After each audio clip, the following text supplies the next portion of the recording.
प्रधानमंत्री श्री नरेंद्र मोदी जी के नेतृत्व में भारत की अर्थव्यवस्था इन गंभीर चुनौतीपूर्ण वैश्विक परिस्थितियों में किस रूप में आगे बढ़ रही है उसका प्रमाण है 16 अप्रैल 2026 को इंटरनेशनल मॉनेटरी फंड की चीफ क्रिस्टलिना जॉर्जिएवा ने कहा है कि भारत की वैश्विक जो ग्रोथ है वो वैश्विक ग्रोथ की 2 गुनी अधिक गति से बढ़ रही है। ये इसलिए बढ़ रही है कि भारत की इकोनॉमी के फंडामेंटल्स स्ट्रांग हैं, अर्थात भारत की आर्थिक व्यवस्था का आधार बहुत मजबूत है।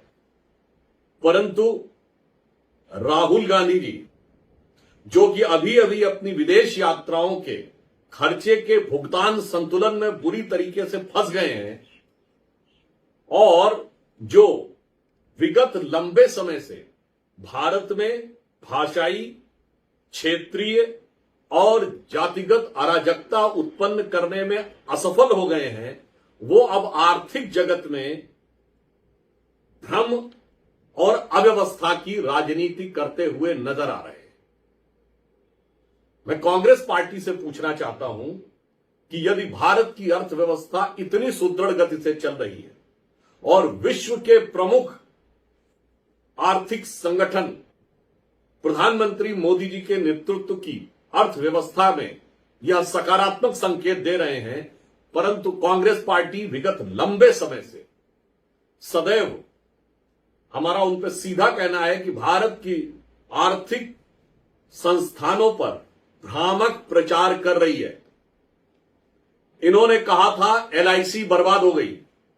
एलआईसी का पिछले क्वार्टर का जो प्रॉफिट है वो ऑल टाइम हाई है। इन्होंने कहा था स्टेट बैंक ऑफ इंडिया बर्बाद हो गई। मैं कई साल पहले की बात कर रहा हूं। 80,000 करोड़ रुपए का profit state bank of India का 2025-26 में हुआ है। इन्होंने कहा था एचएएल को ध्वस्त कर दिया। एचएएल के पास ऑल टाइम हाई ऑर्डर है 80,000 करोड़ से ऊपर का। अब तो उनका 2 लाख करोड़ रुपए से ऊपर का उनके पास ऑर्डर बुक हो गई है। परंतु मैं कांग्रेस से पूछना चाहता हूं, हमेशा आप विदेश की कंपनियों के साथ खड़े हुए क्यों नजर आते हैं?